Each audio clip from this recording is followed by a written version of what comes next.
almost time. So I think we get started. Thanks to everybody for coming here. We will have the next couple of minutes time to speak about the somehow specific use case, which is virtualizing a live TV headend. It's specific or special because we're utilizing multicast on OpenStack. And we learned quite a lot when doing this. I hope you can learn from us as well a little bit. I would like to first start introducing who we are. So my name is Marco Lotscher. I work for Hewlett-Packard Enterprise as a solution architect in our digital video services domain. Misha? I'm from Swisscom side. I'm the product owner of Virtual Headend. My role is bouncing between the architecture and the project management. And I will here present the telco side of this story. And I'm Dara O'Reilly, and I'm with Hewlett-Packard Enterprise. And I work in OpenStack and mostly Neutron type. Now, first of all, we would like to give an introduction. So with Swisscom, the customer actually, who has implemented this solution in production, who's going to talk a little bit about Swisscom, who is Swisscom, what they're doing, why OpenStack, and so on and so forth. Then I'm going to talk a little bit about the HP contribution from my domain, from the digital video solutions domain to it, with a product that we developed, and want to give a lot of time to Darek, who's going to talk about technical details in multicast and OpenStack. If you want further information to research afterwards in the internet or whatever, take a picture now or download the presentation afterwards. We have a couple of links attached here. Okay. Misha, go ahead. So before we jump into the real dive into the topics about how we implemented that, just wanted to give you some information about what is Swisscom doing and TV department, which I'm representing today. So I was involved since the beginning of implementing the IPTV solution in the TV, and I will just jump over all these years. We start with 0 customers, and today we are a market leader in Switzerland for a TV, implementing the IPTV solution. In 2000, let's just mention the last implementation, which is based on Android, and you can see the picture down left. This happened in 2014. From a media room solution, it became in-house development of the Swisscom. It's a pretty dynamic environment. We are implementing, I think, the bleeding edge technologies in all areas of the TV. And I'm really proud to say that we are one of the first telco providers implementing the UHD, for example. And the requirement come to this project is actually based on all these requirements what we have in general. In the next slide, I will show you shortly the focus of this presentation is where we are kind of looking what is the virtual headend. So if you look on the left side, the virtual headend in the classical TV consists of the transcoder and several components to deliver the channels or the multicast streams to IPTV consumers. Looking on the left side, what is the DCM, what is the IPTV transcoder? It's after receiving the signal from the satellite, the signal needs to be adapted in terms of the bandwidth and sometimes the codec so that the set-top box can receive it. On the right side, the multicast delivery, we typically talk about encryption of the multicast signals. This is the role of the multiplexer. The rewrapper and FCC RAT is responsible for delivering the fast channel change and exchanging the packet in case of the loss on the way to the customer. When we talk about virtual headend can be considered in the whole chain, but in this case we were focusing only on the left side on virtualizing or using the OpenStack environment to deliver the multicast streams and transcoder. This is the part what is important for us. What we consider to be a virtual headend, this one in the red one, and typically this is all multicast traffic today. The challenge what we have is that the multicast traffic was required for us because of all the components in the chain are using multicast traffic. Then the significant delay by introducing, for example, the Unicast traffic didn't allow us to go for the solutions which are currently used by other telcos, like, I don't know, you probably heard about AT&T, DirecTV, and stuff like that. This was for us no-go. Introducing 30 seconds into the stream, which you don't hear on the standard presentation, was for us not acceptable. Also, using the Unicast in terms of the delivery also introduced another aspect in delivering the failover redundancy, which was at the moment for us not acceptable, and I don't think it will be in the near future. Let me check. Before I jump into the next slide, I just want to share with you, actually, to explain you that Swisscom has this vision of, let me say, avoiding the proprietary solutions, avoiding the lock-in, vendor lock-in in many cases, and that's one of the reasons why we introduce OpenStack, or if I like to call it high media performance cloud solution. We are talking about standardized hardware, standardized software, standardized delivery model. For that, we use Red Hat OpenStack. At the beginning, we were using Helion, and then we were able to exchange it. So that was one of the requirements. The big story, what we have, is to deliver this solution with orchestration, so to be able to deliver the channel in a matter of minutes to our customers instead of using months and months of configuring the different devices. So the left side, the virtual media functions manager, is something what is done by the expertise of our colleagues from HP. This is where we found quite a good combination of IT skills and IPTV skills. And this is the point of our interest for this presentation. Only for this VNF manager, we were actually developing that all underlying layers are delivering the high quality of the streams. What is important just to mention, I was on several presentations today, and many telcos are talking about delivering a high throughput traffic, like I don't know how many gigabytes per second, but they don't tell, in this case, what is the packet losses. For a TV, it's absolutely critical that every packet comes with on the right time, without any jitter, and also without any packet loss. And all our effort in the last couple of years, I would say, with gentlemen on my right side, is to provide an OpenStack environment without any special vendor lock-in, with all open source and community available implementation to allow this, what I call high performance media cloud with zero packet loss. I can proudly say that we are live. This environment is live in Swisscom since August 2017. We are delivering some streams. At the moment, we are talking about 10 streams, which are visible on the end network, so for the customer. What is happening also is that we are now working on extending that environment. So we are talking about 150 channels until the end.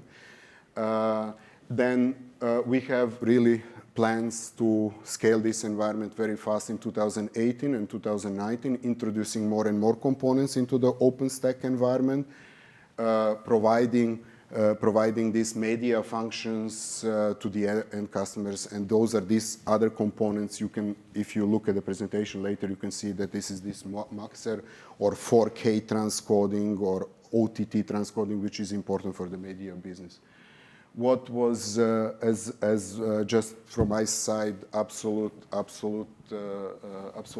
imperative for this project is that none of these components, and you will see that later, is using, let me say, any paid software, is completely built on an OpenStack environment with everything what is available today. So there is no, let me say, special networking components like WindRiver or PlantGrid or using any monitoring software or something like that. It's a big change for us as a company.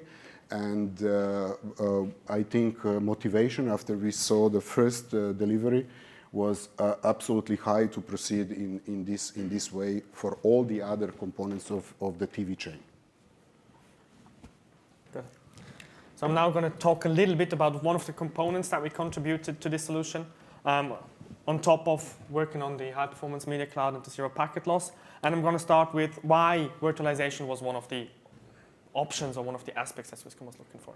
If you look at headends, a TV headend, classically how it looks like now, then most of those headends are comprised of multiple different legacy appliances from multiple different vendors. Right? Like Swisscom, for example, started by launching TV with SD channels. Right?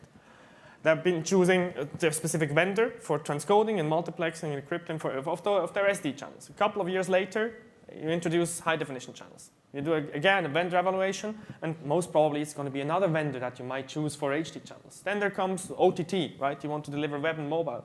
Probably is again another vendor, right? And all those appliances come with proprietary controllers, with their specific infrastructure that they need, and it's basically very complex operations of the whole stuff, right? You cannot imagine how often an operator adds or changes channels in the head, and it's actually something that happens quite often, right? So every couple of months there's a new channel lineup deployed, and to operate all of those different components through those different managers and so on and so forth is quite a long and operationally intensive task. So where virtualization can help, or the concept that we introduced there can help, is basically virtualizing those transcoders and get rid of all of those proprietary controllers, right? So we were looking together with our customer Swisscom, go to ISVs, transcoder, multiplexer, whatever vendors, and ask them for a software version of their application with open northbound APIs, right? And what we then delivered or worked on basically is this component on the left, right, on top of those applications, the so-called virtual header manager, which is basically kind of a lifecycle manager of the applications that run on there. It's a VNF manager for media applications, well, so to say, right? So the goal was to develop one ring to rule them all, basically, for all of those different transcoders or applications that we would integrate, which means that instead of going to different teams that operate different clusters of different vendors to deploy a new channel somewhere, basically the only difference if you want to run your channel on transcoder number A or number B is a parameter in your API call, right, in the future. So in essence, what virtualizing your headend means is applying principles from NFV and SDN to media functions. Right? It's because we had a lot of learnings also in the past when working together with Swisscom. We built a telco cloud before starting this, and we were sitting together and thought, okay, well, probably we could reuse some of the learnings and principles that we had there, right, also for this. By creating exactly what you know from NFV, right, a flexible pool of resources where then media functions can be deployed. Should be possible to do on-prem in the cloud in theory, right? It's vision. And one of the nice things about this use case compared to other possible NFV use cases is that it really makes business sense, right? So before even starting it, we were calculating the cost per channel, right? How much would it cost? How much would be the footprint of such a channel and so on and so forth? And we can run, what is it, like approximately 10 SD channels, right, yes, on one server. And like 6 HD channels currently on one server, right?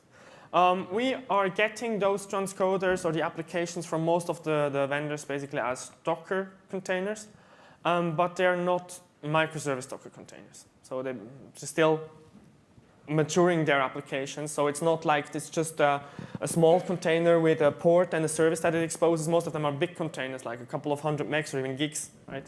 And if you run the container, it exposes all of its services on 100 different ports, right? And we also initially had the challenge of getting to zero packet loss on this whole OpenStack thing. Darag will explain a little bit more there.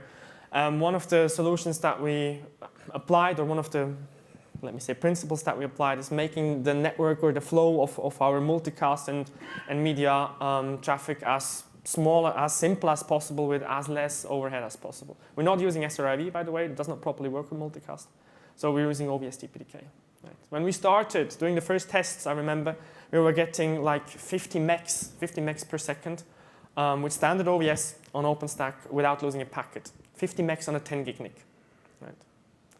And afterwards, we were losing packets. And again, this is not recoverable if you do multicast and UDP, right? So we needed to increase this number. And now we are with OVS-DPDK at the number where we can have more than those 10 or 15 channels, basically, right? Just wanted to say that loss of multicast packets on the input means actually freezes on the channel. It just multiplies until reaches the set-top box. That's why it was imperative to have an environment which is comparable to hardware environment what we have today. Mm-hmm. I mean, comparable. Yeah, the requirement was really zero packet loss, not to the power of something, really zero, right? Zero packet loss, really. Some of the tests we were running is during 48 hours without losing any single multicast packet, right? And then we were ready to proceed. So in the future, our vision, or HP's vision of virtualizing a head end is more or less like this. Most of that does not work yet, right?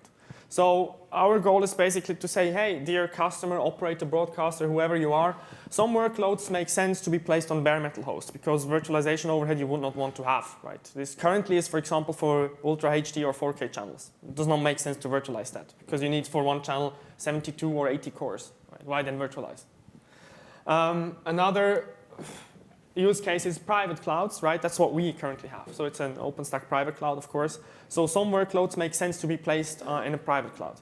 Other workloads, being it a scrambler or small things that do just something on the signal, might make sense to run in really microservice containers, right? And others, even in the public cloud. So when you do for Unicast delivery only or for OTT, whatever, it might make sense to use some of the workloads already into the public cloud. Or also if it's like dynamic channels that are just for a specific event where we don't want to block resources always, so you just spin them up at the public cloud. Now, currently, to not lose packets with multicast, the only option that we basically have is bare metal or a private cloud, right? So it will take probably a couple of years until overlay networking, VXLAN, whatever evolves, and also container networking evolves in a way that we can get the throughput that we need without losing packets. Somebody needs to start doing this. When we started, it was not doable, actually. Right, so on OVS and OVS DPDK. That's why basically what we currently have is running transcoders and probes on a private cloud. And what we basically do with our product that we developed, the Virtual Head End Manager, is doing the lifecycle management of those functions and the resource management on private cloud currently. Right. On top of that, it would make sense to add some service layer orchestration, connecting the different, let me say, or connecting different VNF managers to a master metadata repository or something where you define the complete product definition and so on and so forth. Right. Derek, please go ahead. Yep. Thanks. So I'll go over what multicast is and why we need it and what we had to do on OpenStack to get it working. But first we need to look at Unicast. So Unicast is one-to-one, and it's used by TCP/IP, so it's everywhere. So all Neutron implementations, it's going to work out of the box. But if you think about using that for something like live television streaming, in that case, the source of the traffic has to know about each receiver, and so it has to send a copy to each one. So in the example in the diagram, the source has to send twice the number of packets. But like, what if you had 100,000 people watching? So it's a lot of bandwidth, so it doesn't use resources very efficiently. I just mentioned broadcast because it comes up later on, but this is one-to-all, and it's used in protocols like ARP and DHCP. There's just a special broadcast address, and if a source sends it to that address, the network will replicate it and send it to all other nodes on the VLAN. So for ARP and DHCP, that's okay because they don't generate a lot of packets. And they stay on the same VLAN as well. Okay, so multicast this is one-to-many, and it's designed for applications like live TV streaming. So, if you know the publish subscribe design pattern, it works exactly the same way, but it's implemented in the network layers. So how it works is like in the diagram, if a host wants to receive a stream, they can do so. They can indicate to the network that they want to join the group, and that's the group of hosts and that want to receive the stream. And the network keeps track of that membership. And then when the source of the traffic just needs to send it to the group once, and it doesn't need to know about the receivers. So this scales well. Okay, so we look at how multicast addressing is implemented in IP version 4. It's done in IP version 6. It's similar. We won't go into that. So there's a block of addresses set aside for multicast, which is 224/4. And this block is subdivided for various purposes. It doesn't really matter today. But the one we use is 239/8. It's for traffic within an organization, multicast traffic. And that's what Swisscom own all the networks here. So, you know, when a switch or router sees a packet with a destination address in this range, it knows it's a multicast and it has to treat it differently. So by default, a switch probably won't be configured to run multicast, and in that case, it just treats a multicast packet as a broadcast, which is definitely what we don't want. So we have to enable multicast on the switch. So yeah, I'm only going to talk about switching today. There's also multicast routing, which is, it's not relevant to us. We'll see later why. So we have to enable this protocol called Internet Group Management Protocol, and this is version 4 again. There's a similar protocol for version 6. So this allows hosts to join a group or leave a group and send membership reports. So say you start a transcoder on a host and you tell it to start transcoding some stream that's available on a multicast address. So it'll create a UDP socket on the operating system, and there's some flag that, you know, that says that it's multicast. The operating system implements IGMP in its network stack. It'll send out IGMP join requests, and the network switch can pick those up and update its membership table. So, and then if there's any multicast packets, for that group, it'll forward it on to the node, and the transcoder will get it. Now, if you were to stop the transcoder, the socket gets destroyed, and the network stack will send messages to tell the switch it wants to leave the group. So, yeah, hosts can also send membership reports. So, and the network, like your router or multi-layer switch, will ask for a membership report every couple of minutes by default. And if it doesn't if the switch doesn't see a membership report from a host within, I think it's 5 minutes, it'll age out the host or the switch port from its table. So IGMP has been around for a long time, and so Swisscom are using version 3, and I think it's the right one to use. So, okay, so finally, how do you enable multicast in OpenStack? So, like whether it works or not, or whether you can do this, it depends on what plugin you're using. As you know, Neutron has a lot of different plugins, and each one has a lot of different options. So we're just using the reference implementation, which is ML2 with the OpenVSwitch driver, and we're using VLAN provider networks. So we're not using VXLAN. So in this setup, we're only doing layer 2, and all the routing is done by physical routers. Okay, so that's why I'm not going to talk about multicast routing. Okay, so OpenVSwitch has supported IGMP for many years now, 4 years maybe, I don't know. And but it depends how you use OpenVSwitch, because OpenVSwitch is a programmable switch, But the way the Neutron OpenVSwitch agent works, we can actually use it. We can trigger this support, so that's good. Of course, the default is that OpenVSwitch does not snoop, and the multicast is flooded. So to enable multicast, so this diagram shows a couple of compute nodes. Each one is running a couple of virtual machines. They're connected to integration bridge. All you need to do is turn on snooping on the integration bridge. It's as easy as that. So, well, you have to go out onto the physical network, like your top-of-rack switch, and enable snooping on it as well. So it manages the multicast between compute nodes. And OpenVSwitch manages the multicast inside the hypervisor between virtual machines. So this is the actual command you need, the first command. So it's very simple. You just enable snooping.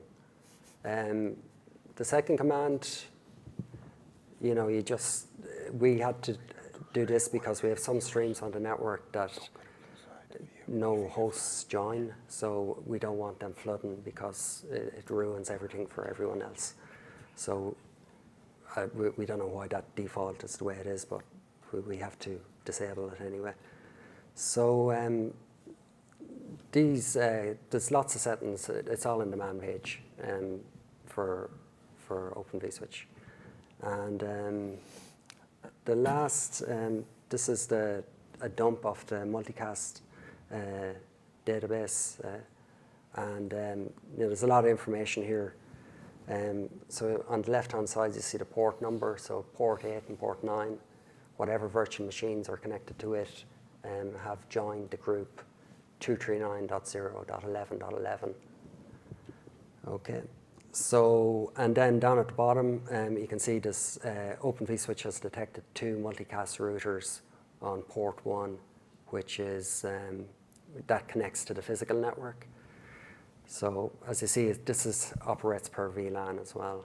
And on the right-hand side, you see the age. So, you know, if OpenVSwitch doesn't see a membership report within, I think it's 300 seconds, it'll remove the row from the table. Yeah, so that's IGMP done. So this is 0 packet loss. So yeah, as the guys were saying, when we started, we were using the kernel data path, and we're getting lots of packet loss. And so I looked into this, why that was happening, and the main reasons I found is it's about CPU contention. So, you know, we're running in a virtualized environment, so we need a vSwitch, OpenVSwitch, and also you need to copy packets in and out of the virtual machine, and that requires CPU, and it's also, it's called vhostnet, and there's lots of interrupts, and there's a kernel thread, so it's complicated.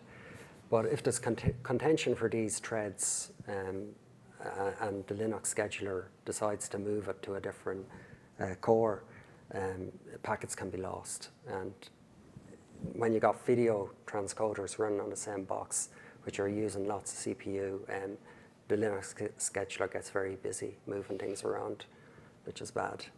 So, of course, you can use CPU pinning to stop that, where you pin the virtual machine vCPU to the physical CPU.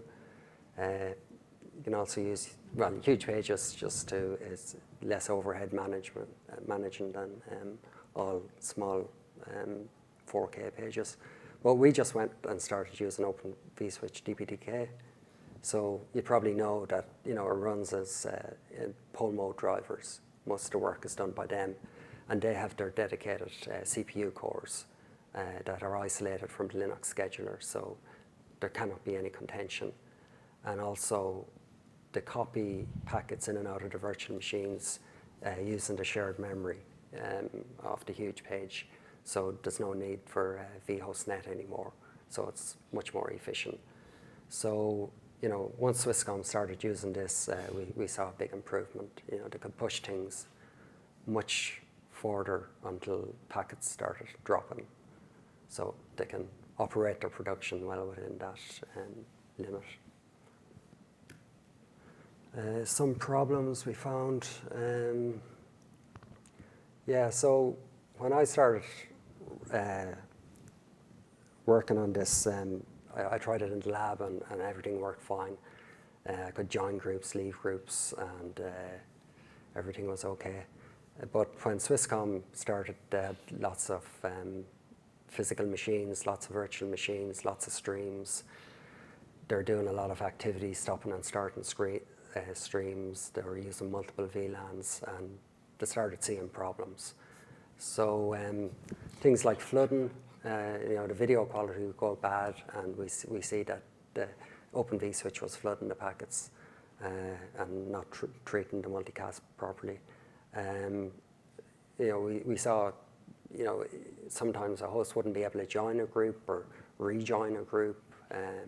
Sometimes there's duplicate packets. So we did debug these one by one and reproduced it, in the lab using very simple tools like iPerf version 2.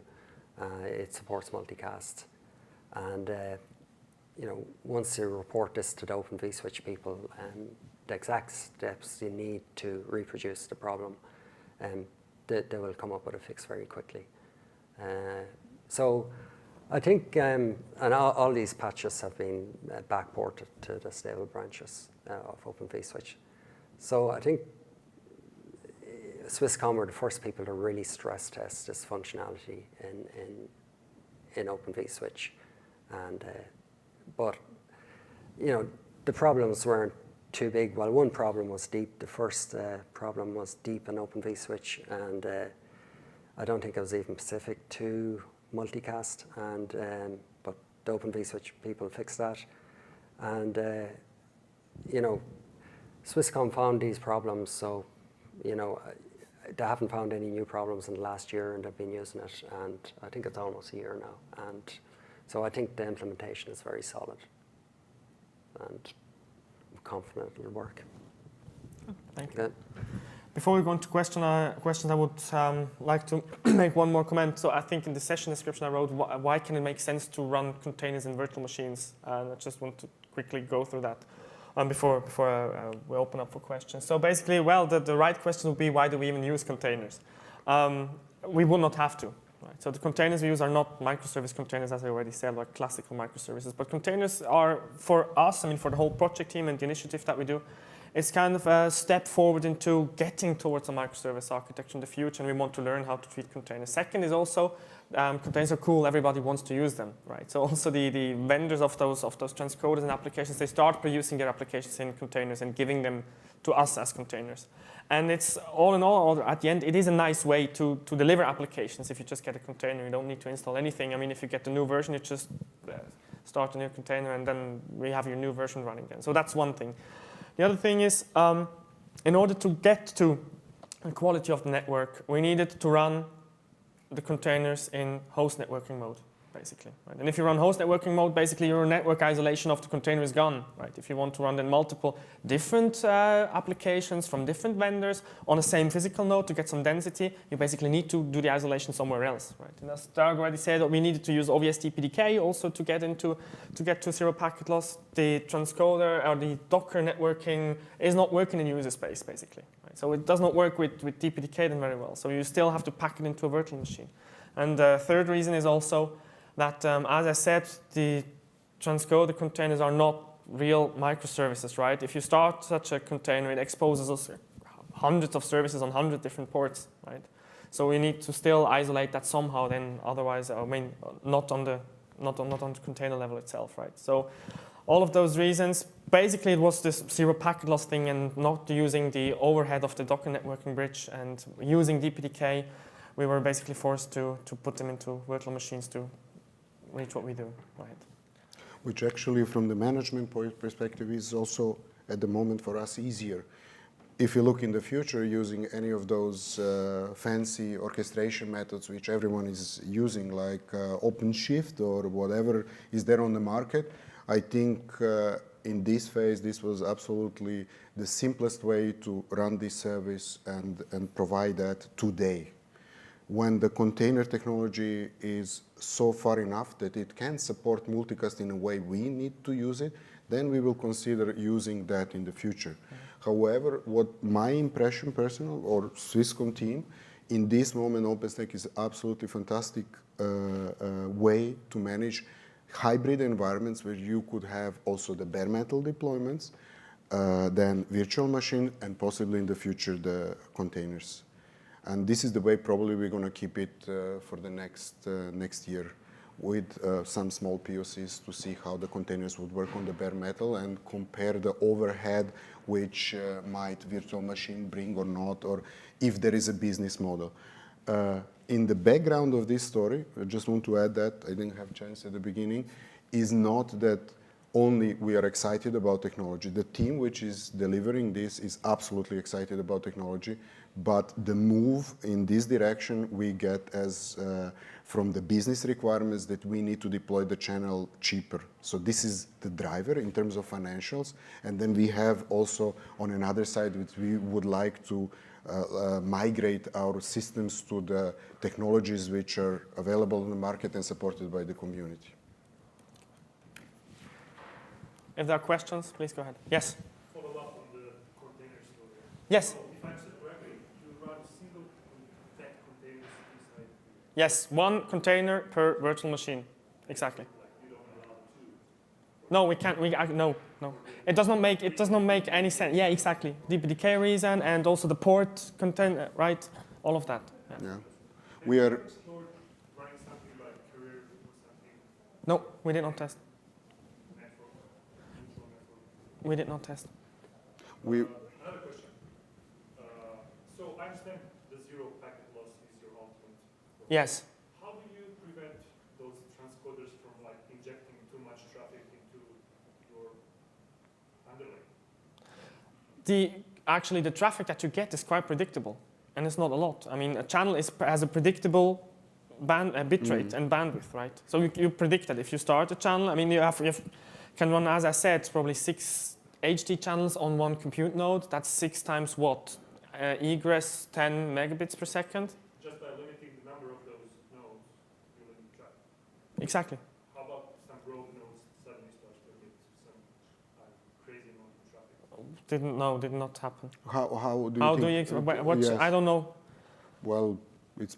I don't see how is that possible. Yes, but I also yeah, don't it's see. a good question. I don't know because the transcoder itself gets a stream of, let's say, 10 to 15, maybe 20 megabits, and then convert it to smaller 8 for HD megabits. We never had this issue in hardware world, and we shall look if the software would kind of bring that challenge to us. I don't know, maybe it's a kind of wild question, but somebody just said some wrong price. You're right. Yeah. You're right. So what happens if you would have this? Then basically your signal is unusable. That's what happened. You would see that, right? You use like video probes anyway. You do probe your video signal, right? And if one of your at the end, basically, what you need to have is quality of experience and quality of the service of a channel, and you monitor that, right? And if something goes wrong on a channel, you see that because you get traps and alerts and everything. It will But produce an alarm. Yeah, it never happened so far. Yeah, but before the eye can see it, it generates the network traffic. Correct. Yes. Okay. We have probing immediately after stream. We have probes inside the cloud. We have probes outside of the cloud. We have monitoring on the streaming level. We have monitoring on the infrastructure level. Both of those would generate alarm. I don't think we would be able to react extremely fast, but we would be able to react in reasonable time to either switch the channel or what it is. So this is an important part. I agree with you. This is one of the challenges what we have, how to introduce the stream probing with the multicast inside. We are still learning. This is pretty new, although we invested quite a lot of time. Every of these steps, let's say, it's now we are presenting in half an hour or 40 minutes, but this is 1.5 year hard work and a lot of POCs, a lot of tests. We did really, really hard testing on these networking requirements with not just passing the traffic, but really having the real workloads inside. And that was for us challenging actually to find them out, because in the summits what we visited so far is typically the media part of this networking is nowhere presented, the streaming part. And it brings an additional component and complexity to just transfer the workloads. And this is what I mentioned at the beginning. Like, we went to, I don't know, it was Juniper and a couple of guys from some telco presenting, we can transfer 1 gigabit. Okay, fine. What is your packet loss? Can I ask you that? Nobody knows. They're using this, 1%, 2%. You know what does it mean for streaming, for channel to have 1% packet loss? It's unusable, right? And this is why we insist on this zero packet loss. It also seems like some crazy idea, but in essence, this is the base to offer other services. And that's why we talk here about media cloud. Media Cloud for multicast, it can be used for radio streaming, it can be used for anything else. Any service you put here, even if it's not multicast, it will produce a good performance without a packet loss. It's a quite valid requirement. You know what I mean? So in essence, Yeah. basically, in streaming, packet loss means delay because you have to recover packets, right? Yeah. And then you cannot use multicast anymore, and so on and so forth. Yeah. And there is always requirements to have, for example, football games. I mean, in Europe, it's football. I don't know what is. Well, it's probably horse races yesterday or so. I mean, you wouldn't want to have delay in those broadcasts. So your right? neighbors are already having fun, Yes. and you're waiting 30 seconds to receive who actually won. Yeah. I mean, at least for us, that's like a hard No, requirement. it's a no-no. It's an absolute Absolutely. no-no. And maybe for OTT, for telephone, for mobiles, when you have these Unicast streams, okay, you can go with such expectations, but not for the living room experience.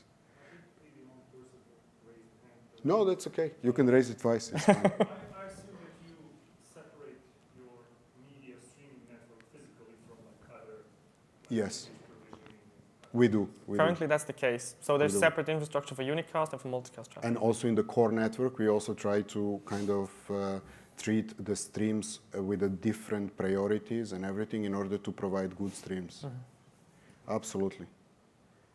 I wish that there is more interest on the OpenStack community for streaming, but yeah, we can start somewhere. Yeah. Good. Seems to be no more questions. Thank you very much for coming. Okay.